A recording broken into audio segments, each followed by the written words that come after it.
Hey, welcome back! It's another history video. This time, what do you know about the duel between Alexander Hamilton and Aaron Burr?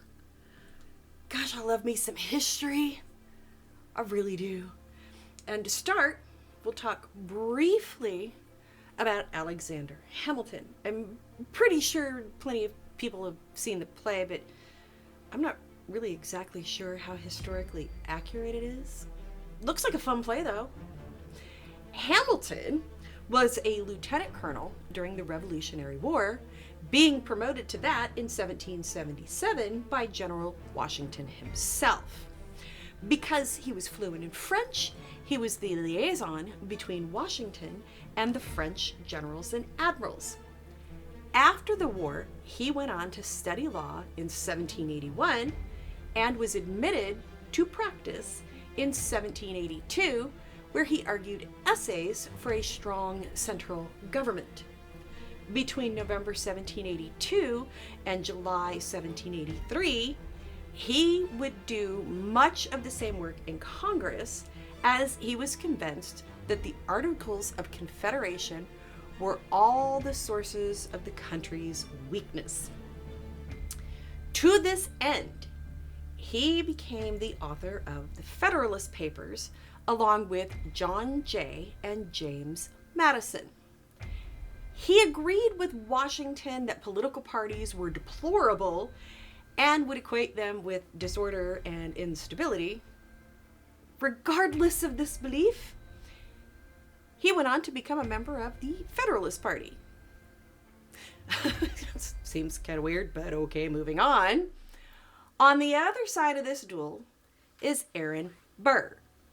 Unlike Washington, Jefferson, Adams, Madison, Hamilton, and all of the other founders, he did not pretend to be publicly spirited about the United States.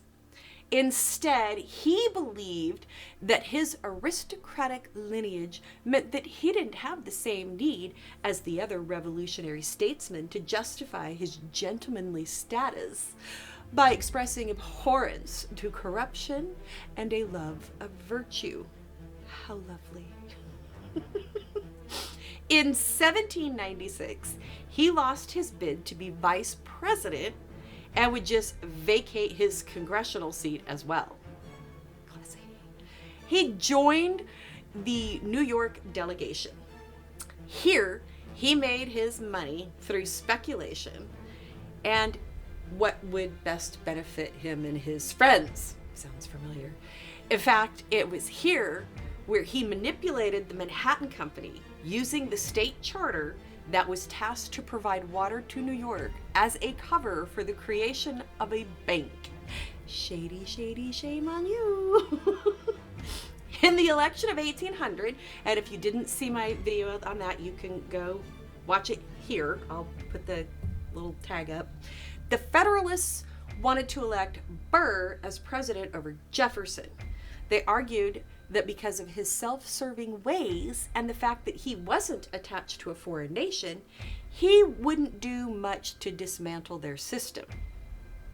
Hamilton disagreed with this, citing Burr's selfishness as a big problem and believing he would become what most American politicians would become: pragmatic, get-along men, and would violate everything the revolution was fought for.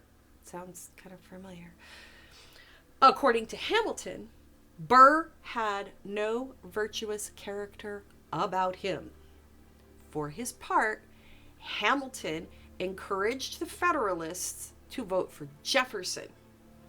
In a letter written in 1801 from Hamilton to the Federalists, he wrote, "For heaven's sake, let not the Federal Party be responsible for the elevation of this man," referring, of course, to Burr. He further added that Burr is sanguine enough to hope everything, daring enough to attempt everything, and wicked enough to scruple nothing. Them are some harsh words. As we know, Jefferson won the election, becoming the third president of the United States, and is also the reason the 12th Amendment came into existence. Again, if you haven't seen it, you can go back and watch it. Hamilton's words against Burr served as the backdrop to 1804. The election of 1804 saw Jefferson elected to a second term, with his vice president now being George Clinton, not that George Clinton, thus shunning Burr. This was a result of Burr, starting in 1801, he started to distance himself from Jefferson, and he would start touting Federalist ideas as a Democratic Republican. In 1804, Burr ran for governor of New York and lost. He then told one of his close friends after the loss that he was determined to call out the first man of any respectability concerned in the infamous publications against him. Hamilton opposed Burr during his New York run, and he would become that man of respectability.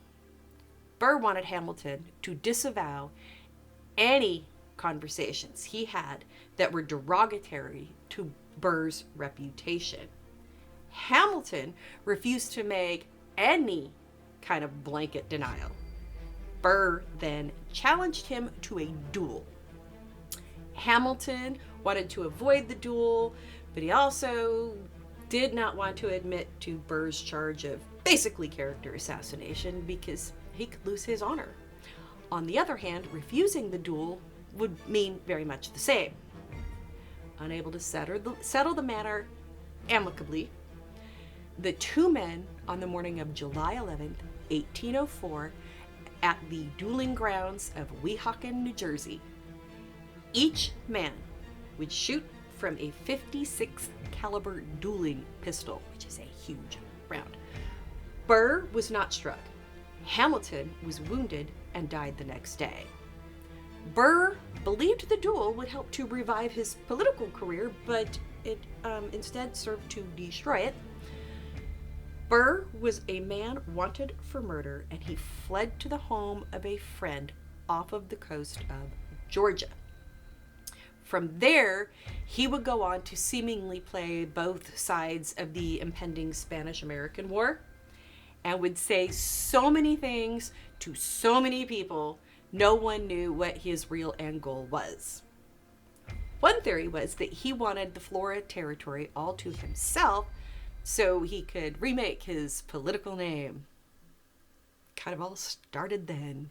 He was arrested in 1807, indicted for treason. Jefferson wanted him to be found guilty of the charge, but by the very definition of the charge, he was found not guilty. His political career was forever ruined, though, and he fled the country in disgrace.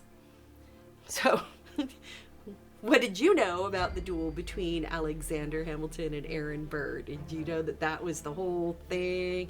The whole messy history behind it? You know?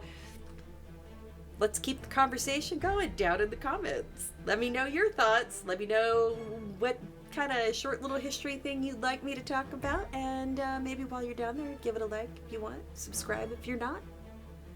And I don't know, leave a... What kind of emoji should we leave at this time? Because we already had a wave emoji, and we got the peace emoji. Maybe a little... Music emoji. A music emoji. In honor of George Clinton. In honor... Not the vice president. I'm talking P-Funk. Yes. Yes. Okay. Yeah. Leave a little music emoji. And I will see you in my next video. Bye.